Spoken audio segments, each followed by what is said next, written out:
Beyond the Pond by Joseph Kuefler. Copyright 2015, Balzer and Bray.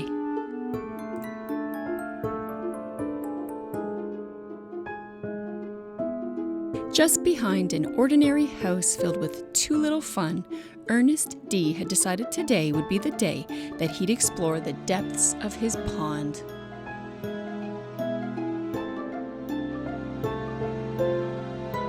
So he tried sticking a stick and dipping a hook and sinking a stone, but nothing touched. "My pond has no bottom," said Ernest D. "My pond goes on forever. I've always wanted to explore a pond with no bottom. Oh, how exceptional!"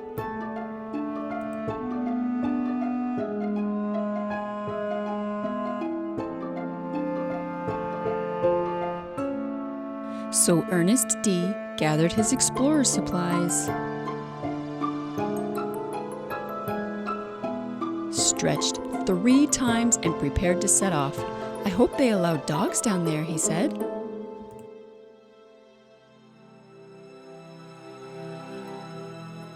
And with that, Ernest D. dove down between the fishes and the frogs, past the squid and sharks and shapeless things, into his pond forever deep. He dove into lightless stretches and through sunken treasures. "I think someone forgot to turn on the lights in this part of my pond," he said.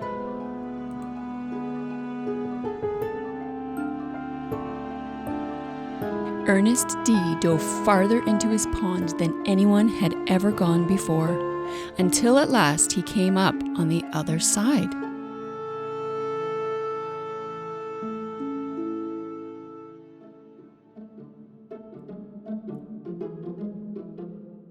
The other side of his pond was big and ruckus.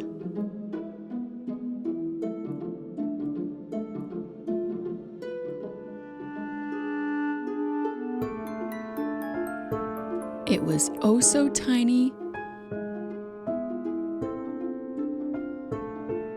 oh so tall, and every shape in between.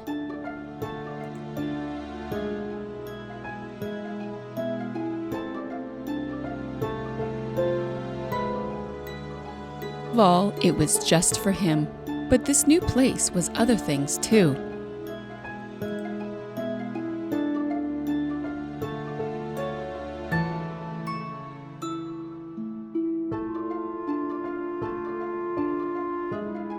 It was ghoulish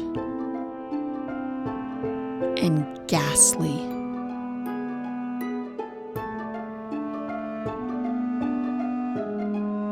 It was all things unimaginable.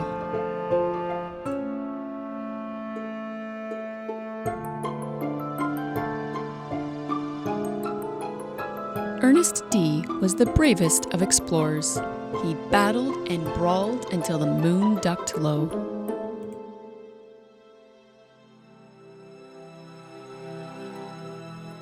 And in the moment between moonset and sunrise, Ernest D. looked upon the endlessness of his newly discovered land.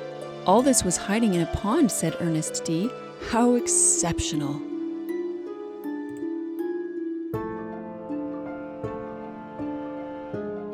And so he returned to his pond, stretched 3 times, and dove back into lightless caverns and through sunken treasures, past the squid and sharks and shapeless things, out of his pond and back into the world.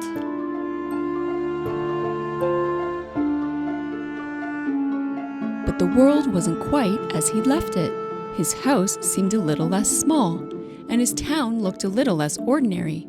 Beyond every street and silent corner was a place unexplored. "Exceptional," said Ernest D.